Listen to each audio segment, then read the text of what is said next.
kita bisa mulai ya Bapak Ibu. Yes. Bapak Ibu hebat. Nah, materi selanjutnya itu adalah prinsip pembelajaran mendalam. Sebelum kita mulai, ada jargon dari prinsip PM sendiri. Saya kasih tunjuk dulu ya. Prinsip PM berkesadaran, bermakna, menggembirakan. Boleh dicoba Bapak Ibu? Oke. Boleh sambil bangkit berdiri. Ya. Prinsip.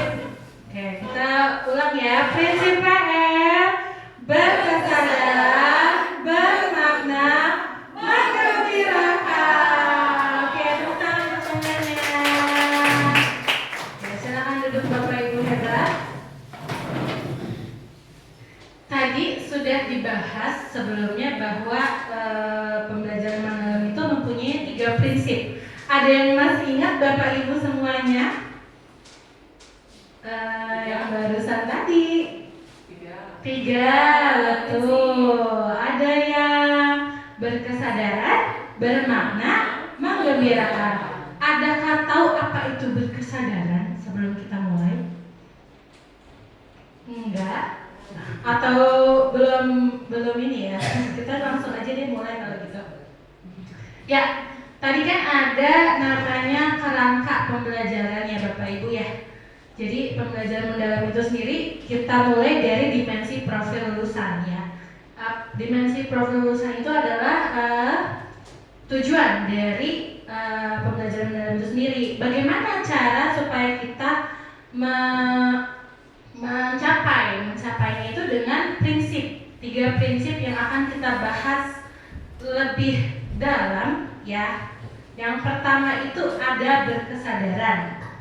Jadi landasan yang kita pastikan harus ada dari proses belajar supaya efektif itu adalah 1 berkesadaran, yang kedua bermakna, kemudian ada menggembirakan. Nah, ketiganya ini akan saling melengkapi untuk membangun deep learning bagi peserta didik itu sendiri. Nah, kita akan bahas lebih dalam 1 per 1. Yang pertama ada berkesadaran. Apa itu berkesadaran Bapak Ibu?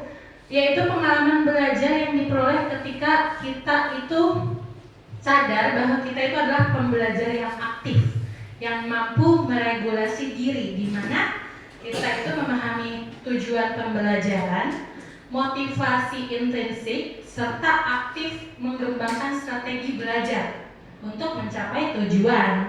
Nah, ketika peserta didik itu punya kesadaran belajar, otomatis peserta didik akan punya pengetahuan dan keterampilan sebagai pembelajar.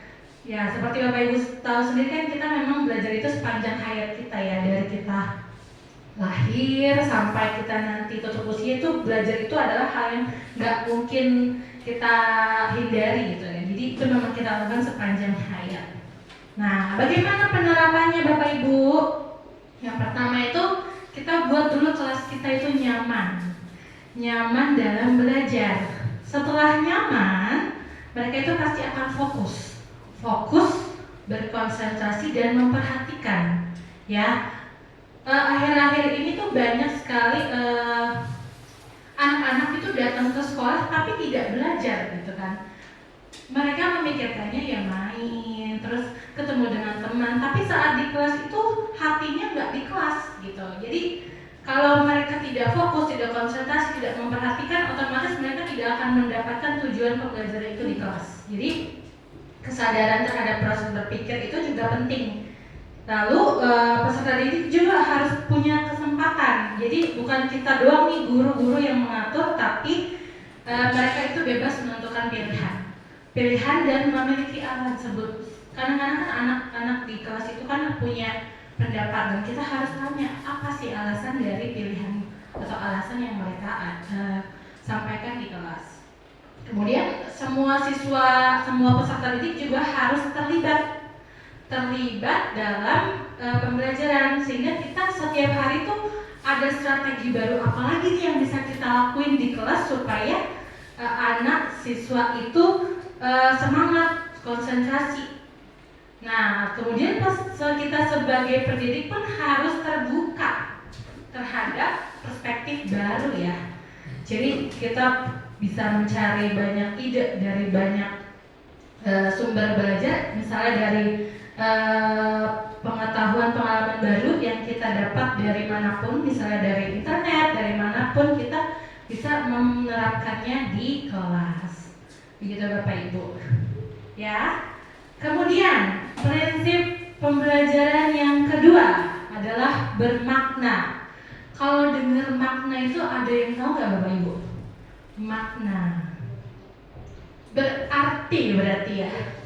Ada artinya kita itu belajar itu apa sih terjadinya pembelajaran bermakna ini. Jadi kita itu selain pengajar, peserta didik juga dapat menerapkan pengetahuannya secara kontekstual. Jadi tidak hanya sebatas memahami informasi kayak hafalan atau penguasaan konten, tapi mereka juga orientasi pada aplikasi pengetahuan. Jadi bisa jangka panjang gitu. Jadi hari ini mereka dapat pengetahuan tapi besoknya lupa, enggak begitu. Jadi mereka bisa ingat itu dan aplikasi dengan kehidupan sehari-hari. Jadi pembelajarannya terkoneksi dengan lingkungan sekitar, di mana mereka paham siapa dirinya, bagaimana menempatkan dirinya, dan mereka dapat berkontribusi itu di sekitarnya seperti apa. Jadi konsepnya itu mereka itu dilibatkan dalam isu-isu nyata, dalam konteks bisa personal, bisa lokal, nasional, juga global. Nah, pembelajaran kita itu juga sebenarnya harus melibatkan orang tua, masyarakat, atau komunitas sebagai sumber pengetahuan praktis, sehingga peserta didik itu menumbuhkan rasa tanggung jawab dan peduli sosial. Jadi kan sebenarnya tuh anak-anak zaman sekarang kan banyak ya yang pedulinya kurang, empatinya kurang. Nah, kenapa? Ya karena mereka belum menumbuhkan rasa tanggung jawab itu sendiri di lingkungan sekitarnya. Begitu. Nah, kita mau cari tahu bagaimana penerapan bermakna ini Bapak Ibu. Yang pertama, kontekstual atau relevan dengan kehidupan nyata, ya. Kehidupan nyatanya misalnya di kelas itu ada kejadian apa misalnya gitu kan, atau di sosial ada berita apa. Jadi kita hubungkan dengan kehidupan nyata, bukan hanya materi gitu. Kemudian peserta didik itu terlibat dalam pemecahan masalah. Jadi karena berkaitan dengan pengalaman mereka, pengalaman belajar itu bermanfaat dan diterapkan langsung dalam kehidupannya, sehingga pembelajaran bermakna ini juga bisa kita kaitkan dengan bidang ilmu lain. Contohnya, misalnya saya kan guru IPA, kita bisa tuh ada inquiry kolaboratif dengan guru lain dalam sebuah proyek gitu ya, sehingga kita bisa bekerja sama untuk mencapai tujuan pembelajaran dari deep learning itu sendiri. Kembali lagi, ini yang terakhir, pembelajaran itu sepanjang hayat, jangan lupa ya Bapak Ibu. Kemudian yang terakhir, yang ketiga, prinsip pembelajaran ini adalah joyful atau menggembirakan. Menggembirakan itu yang seperti apa? Adakah teman-teman Bapak Ibu yang mau memberikan pengalamannya bagaimana menggembirakan di kelas itu? Bapak Ibu ada yang bisa menjelaskan menggembirakan itu seperti apa? Ada? Oke, silakan Miss Dwi, bolehkah memberikan? Ya. Oke, selamat pagi semua. Bagaimana kita menciptakan kegiatan pembelajaran yang menggembirakan? Tentu pasti kita itu yang pertama itu menciptakan suasana belajar yang nyaman dan aman bagi anak-anak murid kita. Salah satu contohnya adalah ketika kita mulai pembelajaran, kita bisa nih mengkaitkan pengalaman belajar mereka yang sebelumnya, seperti misalnya kayak kita contohnya IPAS itu belajar tentang mengenal benda-benda di sekitar. Nah, kita tanyakan dulu nih kepada anak-anak, bagaimana sih benda-benda di sekitar kalian, ada apa aja. Nah, jadi kita bisa menciptakan suasana yang menggembirakan itu melalui pengalaman belajar mereka. Jadi kita memberikan kesempatan mereka untuk mengeksplor dirinya terlebih dahulu. Di situ pasti akan terciptanya suasana yang, oh berarti aku nih bisa berpendapat. Jadi menciptakan kelas yang dimana semua orang itu bisa berpendapat seperti itu, Miss. Ya, baik, terima kasih Miss Dwi. Tepuk tangan untuk Miss Dwi. Kasih tepuk, wow. Kasih W, kasih O, kasih W. Wow, keren. Iya, betul sekali pendapat dari Miss Dwi. Bagaimana kita bisa membuat suasana yang menggembirakan? Ini kan sudah sering kita terapkan di dalam kelas sebenarnya ya. Jadi banyak sekali cara-cara bagaimana sih kita bisa menantang, menyenangkan, dan memotivasi. Jadi rasa senang dalam belajar itu pastinya membuat kita itu terhubung secara emosional, dimana kita pasti akan lebih mudah memahami, mengingat, menerapkan. Nah, ketika mereka sudah lebih mudah memahami, mengingat, dan menerapkan, artinya peserta didik itu sudah menikmati proses belajarnya, sehingga mereka tuh rasa ingin tahunya terdorong, kemudian kreativitasnya meningkat, dan aktif terlibat dalam proses pembelajaran. Jadi kadang-kadang kan kalau kita di kelas itu ada anak yang cuma diem aja, ada yang ngobrol terus, ada yang bentuknya tiba-tiba ditanya bisa jawab, padahal waktu pembelajaran dia nggak kemana-mana tuh pikirannya gitu. Jadi banyak karakter anak yang ada di kelas, namun ketika sudah ada pembelajaran menggembirakan itu sendiri, pengalamannya berkesan ya. Jadi mereka ingat, tadi di kelas bagaimana ya, apalagi anak-anak SMP ya, kalau mereka ngerasa senang, ngerasa ini, mereka akan banyak bertanya, aktif gitu, sehingga bergembira dalam belajar itu diwujudkan yang membentuk rasa nyaman. Kemudian kebutuhannya tercukupi, baik kebutuhan fisiologis, rasa aman, kemudian kasih sayang, dan rasa memiliki. Kemudian selanjutnya juga ada kebutuhan penghargaan serta aktualisasi diri. Penghargaan di sini tuh kayak mereka dihargai keberadaannya di kelas. Jadi kita sebagai pengajar, pendidik ya pastinya harus menciptakan pembelajaran yang menggembirakan. Bagaimana cara menerapkannya Bapak Ibu hebat? Yang pertama, interaktif. Ya, jangan cuma satu metode belajar, misalnya kayak gurunya aja yang ngomong, yang menjelaskan tanpa kita ada diskusi atau komunikasi dengan peserta didik. Kemudian kita cari apa sih yang sedang mereka minati dan mereka ingin tahu, ya. Apa sih yang sedang happening di kelas gitu kan. Dia ada apa yang mereka suka gitu. Kemudian yang menginspirasi, di sini kayak seperti banyak hal yang mereka, ya misalnya mereka menginspirasi, seperti ada pembelajaran misalnya ilmuwan di sains kan, mereka suka mencari tahu ilmu tentang sains. Mereka tuh pengen tahu bagaimana mereka itu bisa menemukan sesuatu tersebut. Jadi itu jadi inspirasi buat mereka. Oh, bagaimana kita itu bisa memotivasi gitu. Kemudian tantangan yang memotivasi. Jadi kita berikan juga tantangan kepada siswa, kepada peserta didik, bahwa pembelajaran itu bukan hanya hafalan, bukan hanya menulis, bukan hanya menjawab soal, tapi banyak hal-hal yang bisa membuat mereka tertantang. Terus setelah itu semua kita lakukan, tercapailah keberhasilan belajar atau disebut aha moment. Aha, aku tahu tentang itu, gitu kan. Kemudian selanjutnya terakhir kita akan memberikan ruang untuk mereka berprakarsa, kreativitas, sesuai dengan bakat, minat, dan perkembangannya. Jadi makanya kemarin waktu kurikulum Merdeka kan kita belajar tentang nggak semua tugas siswa itu harus disamakan, tidak. Jadi mereka bisa kita buat namanya berdiferensiasi ya, yang kita dalami lagi di pembelajaran ini lebih lanjut gitu.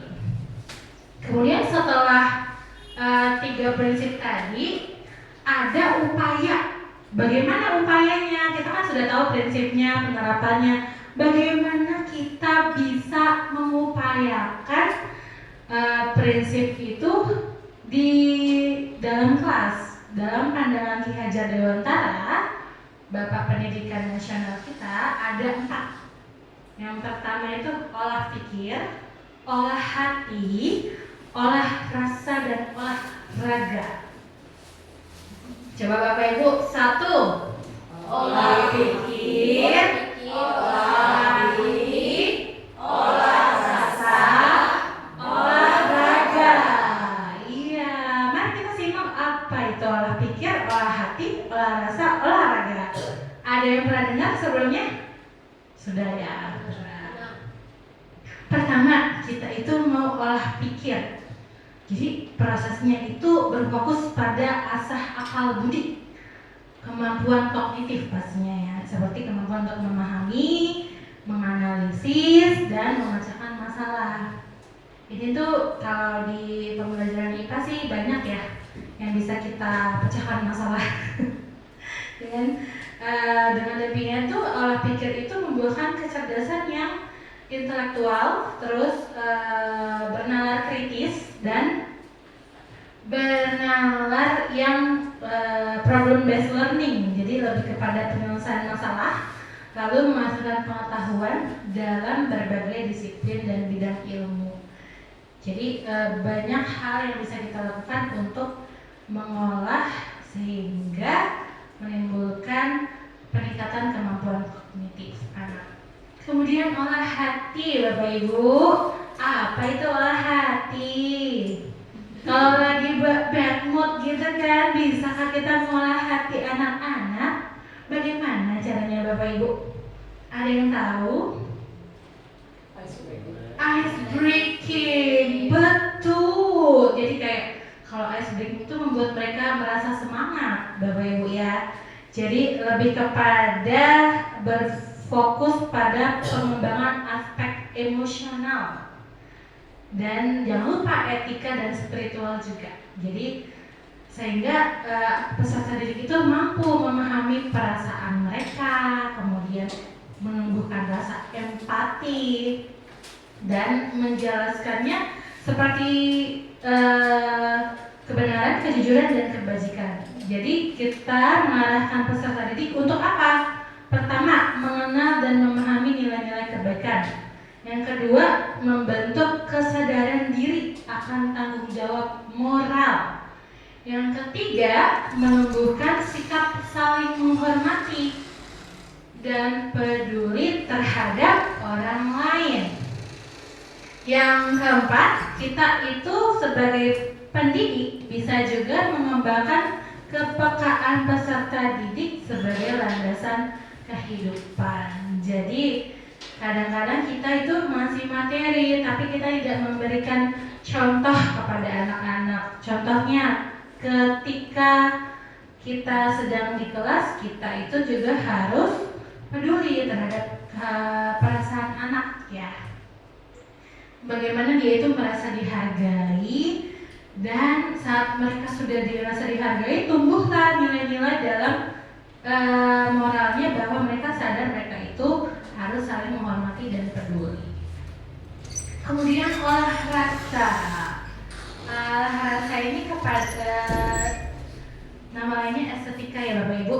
Olah rasa itu mengembangkan kepekaan estetika, empati, dan menghargai keindahan serta hubungan antara manusia, di mana peserta didik itu kita ajak untuk apresiasi. Nah, di kelas itu kita bisa loh kasih pujian proses itu kan kita kan kadang-kadang cuma lihat hasil ya, tapi kita tidak lihat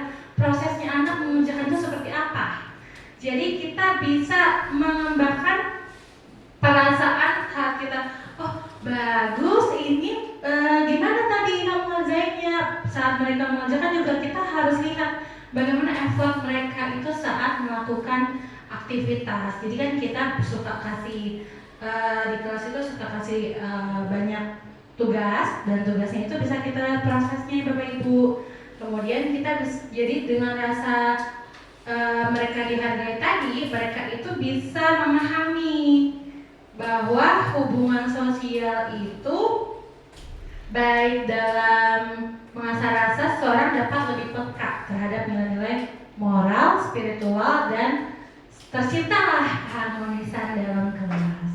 Tapi bukan cuma di kelas ya Bapak Ibu, dimanapun kita berada, khususnya di lingkungan sekolah ya. Makanya di CAB ini saya salut, anak-anak setiap ketemu guru sapa gurunya ya, selamat pagi Miss Mister, selamat pagi gitu, terus senyum mereka. Ada rasa penghargaan di sana saat kita membalas, jangan cuma lewat aja gitu kan Bapak Ibu ya. Betul? Betul. Iya. Sepertinya sudah ini ya. Kemudian yang terakhir, olahraga. Kadang-kadang kita menyuruh anak olahraga, Bapak Ibu olahraga tidak di rumah? Jarang. Iya. Seminggu sekali, saya seminggu sekali. Seminggu sekali. Saya setiap hari. Iya, jadi olahraga itu termasuk upaya kita untuk menciptakan prinsip pembelajaran mendalam yang tadi. Ya, buatlah aktivitas di kelas menggerakkan badan. Ya, ice breakingnya itu misalnya melompat, bergerak ke kanan, ke kiri. Ya, jadi ada gerakan di dalam kelas itu ya. Jangan cuma duduk diam begini, lama-lama ngantuk gitu ya. Pernah lihat ya Bapak Ibu ya? Pernah. Pernah lihat? Bulan aja coba gerakannya bulan. Iya, coba kita praktekkan, coba teman-teman boleh berdiri. Ya. Kalau saya bilang olah hati, gerak ke kanan. Oh iya. Kalau olah rasa, gerak ke kiri. Ya. Kalau olahraga, gerak ke belakang. Oke. Kemudian kalau satu lagi tadi apa Bapak Ibu? Olahraga. Ya. Olah pikir. Iya, yang pertama olah pikir, olah hati, olah rasa, Olahraga. Kalau saya bilang olah pikir ke kanan, olah hati ke kiri, olah rasa ke depan, olahraga ke belakang. Fokus ya Bapak Ibu. Bapak Ibu hebat siap? Oke, saya kasih gerakan yang salah ya Bapak Ibu, jangan diikuti Bapak Ibu ya. Olah hati ke kanan. Olah rasa ke kiri. Pikir Olah pikir ke kanan, olah hati ke kiri, olah rasa ke depan, olahraga ke belakang. Siap Bapak Ibu? Ini yang saya praktekkan di kelas biar mereka fokus ya. 1, 2, 3 olahraga. Olah hati. Ada yang bingung Bapak Ibu. Olah pikir. Nah, jangan ikutin saya Bapak Ibu. Olahraga, olah hati, olah pikir, olah rasa. Oke, terima kasih Bapak Ibu, silakan duduk.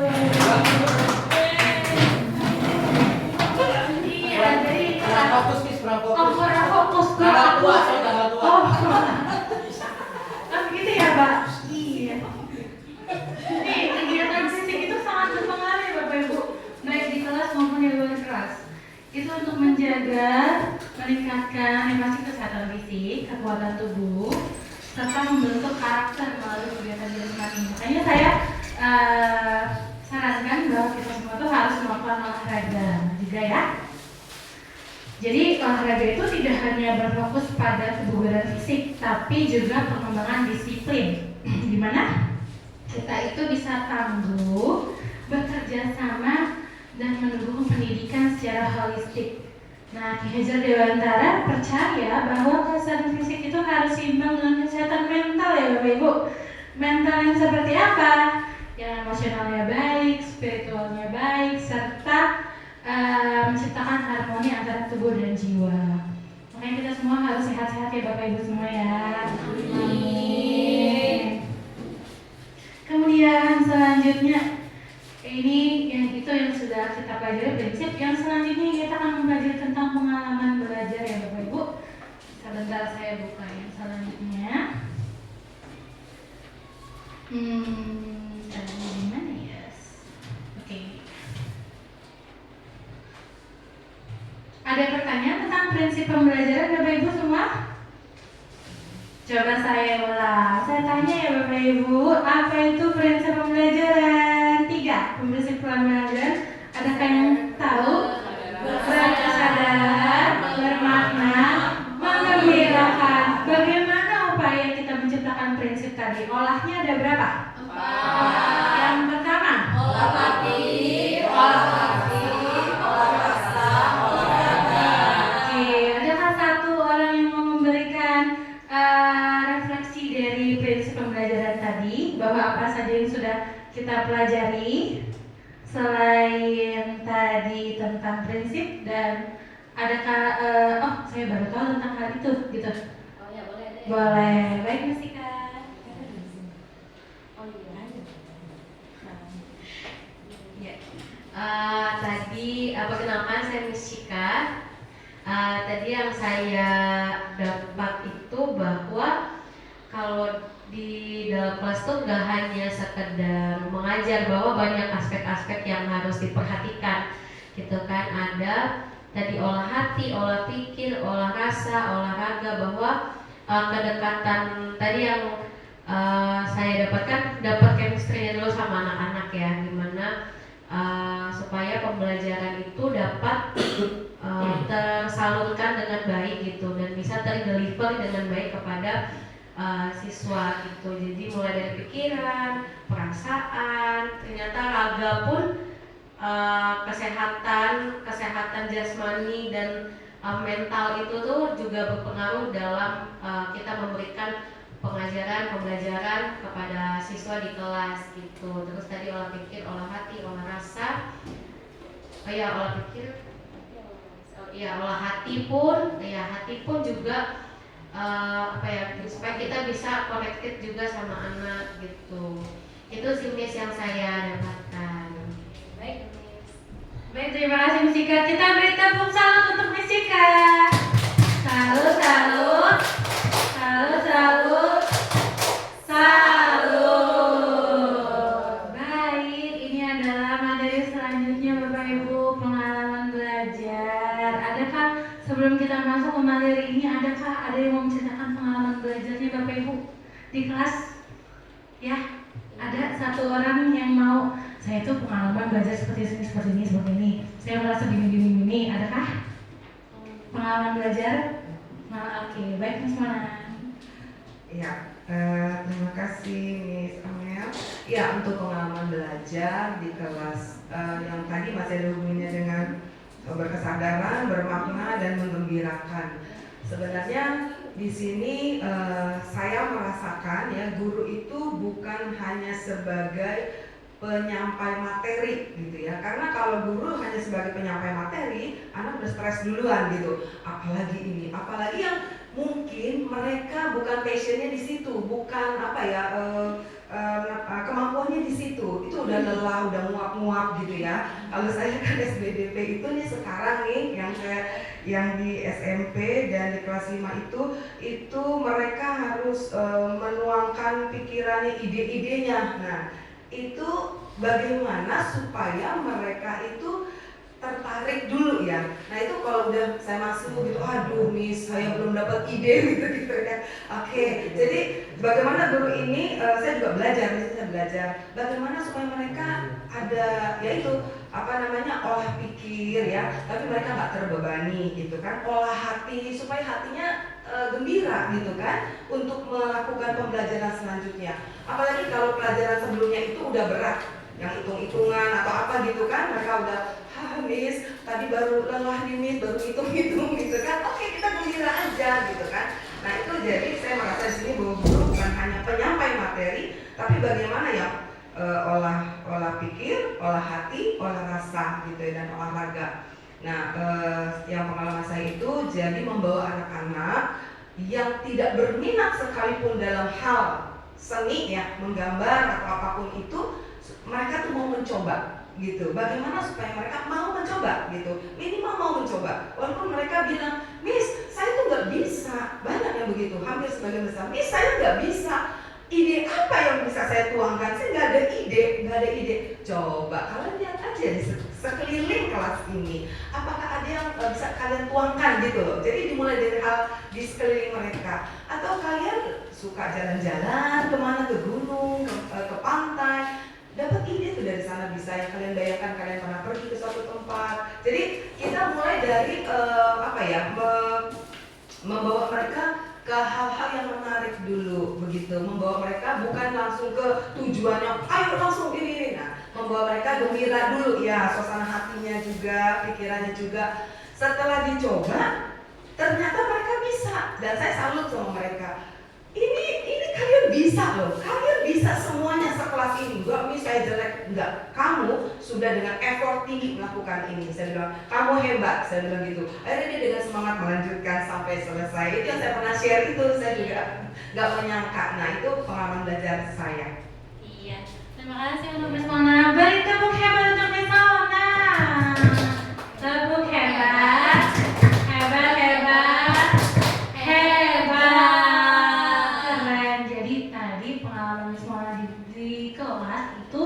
Membuat kita jadi tahu bahwa pujian proses itu penting ya Miss Mona ya.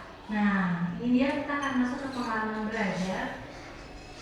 Tadi kita sudah belajar tentang prinsip, lalu kita akan mengetahui bagaimana pengalaman belajar itu dimulai, yaitu dari memahami bagaimana taksonomi Solo. Bapak Ibu pernah dengar?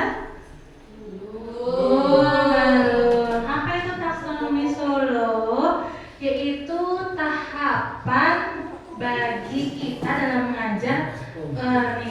Dari yang pertama, taksonomi Solo itu membuat peserta didik itu berpikir abstrak yang mendalam. Yang kedua, relasional itu maksudnya dengan berhubungan dengan kehidupan sehari-hari kita. Multistruktural, unistruktural, dan prastruktural. Apa itu Bapak Ibu? Kita akan mempelajarinya di sini. Jadi struktur dari taksonomi Solo itu yang pertama itu apa itu prestruktural.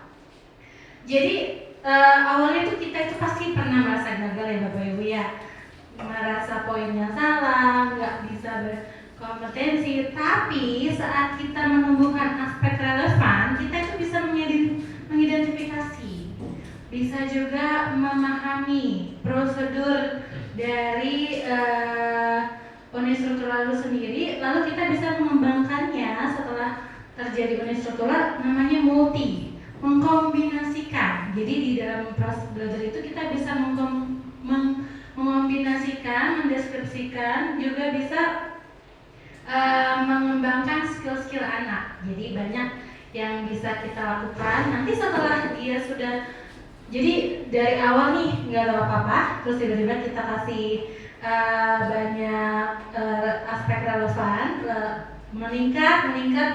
Jadi intinya seperti itu. Jadi nggak langsung seperti yang Miss Mona bilang tadi langsung ke tujuan, tapi harus berproses ya Bapak Ibu. Jadi dari 1 jadi 2 jadi 3 gitu. Itu yang membuat kita bisa mencapai tujuan pembelajaran.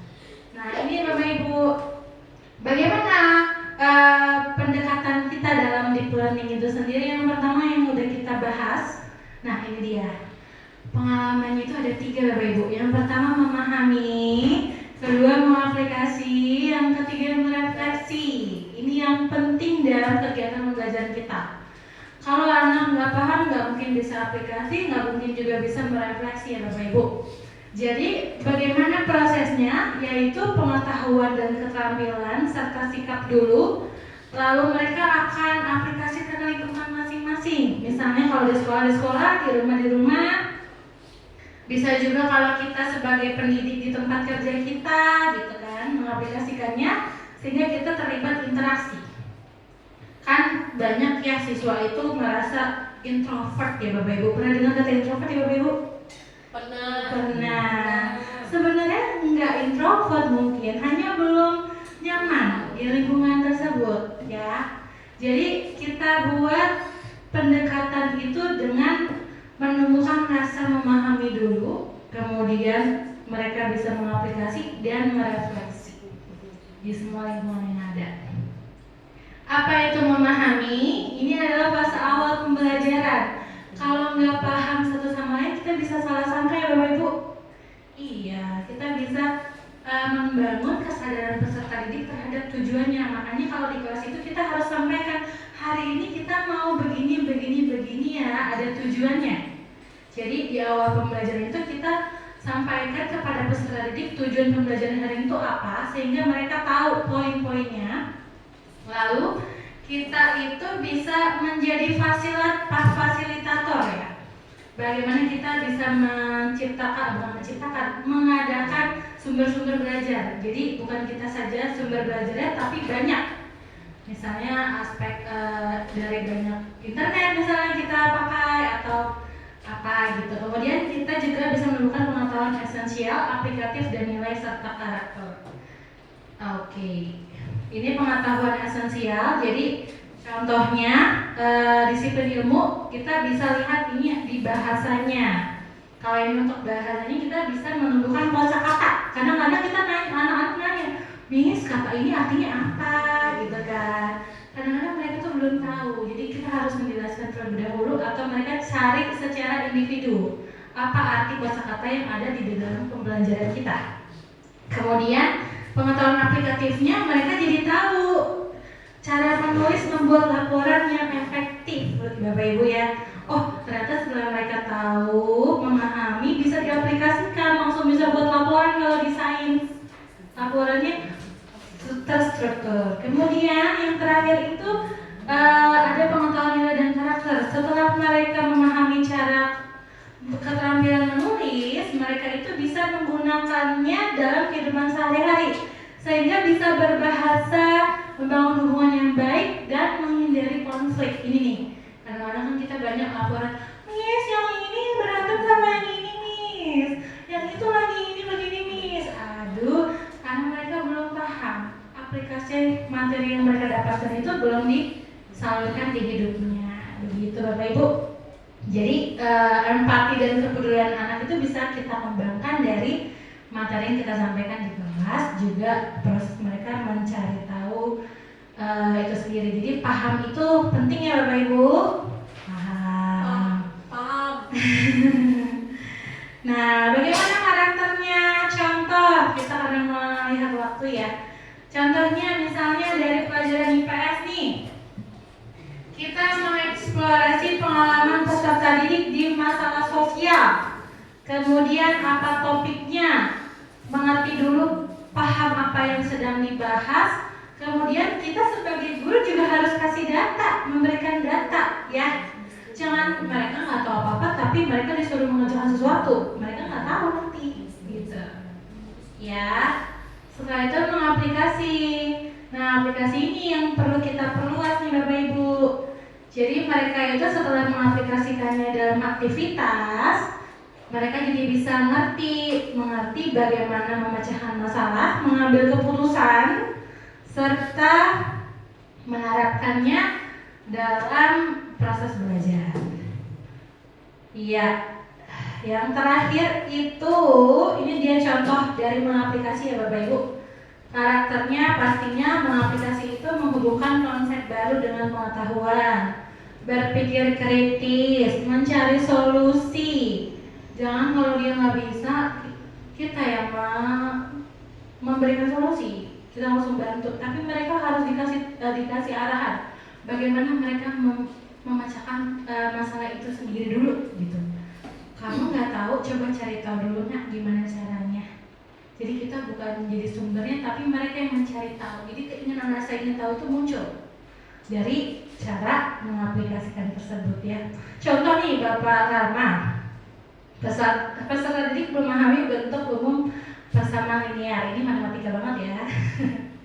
Kemudian mereka bisa tuh menerapkan persamaan linear ini dalam masalah keuangan serta menghitungnya itu, misalnya mereka ada bisnis atau menentukan titik dalam menjual produk itu yang baik seperti apa. Jadi dari materi yang mereka pelajari di kelas, mereka bisa implementasikan di kehidupan sehari-hari. Yang terakhir Bapak Ibu, pengalaman belajar yang paling penting adalah refleksi. Ya, bukan hanya peserta didik, tapi kita juga bisa sebagai pendidik merefleksi bagaimana tadi proses pembelajaran sudah kita di kelas. Makanya kita bisa memaknai proses serta hasil dari tindakan nyata yang telah kita lakukan. Nah, refleksi bertujuan untuk memahami sejauh mana tujuan pembelajaran tercapai, mengeksplorasi kekuatan, tantangan yang pasti, yang terakhir kita adakah yang bisa diperbaiki dari proses belajar yang sudah kita lalui, sehingga terlibat regulasi diri yang membuat individu itu mampu mengelola proses belajarnya secara mandiri, sehingga bisa dalam perencanaan, pelaksanaan, pengawasan, dan evaluasi terhadap cara belajar. Jadi ini ya Bapak Ibu 3 pengalaman belajar yang harus kita adakan dalam pembelajaran mendalam. Ada apa saja? Yang pertama, memahami, mengaplikasi, merefleksi. 3M. Coba saya tanya, apa tadi Miss Dwi? Memahami, mengaplikasi, merefleksi. Iya, betul. Apa Bapak Rama?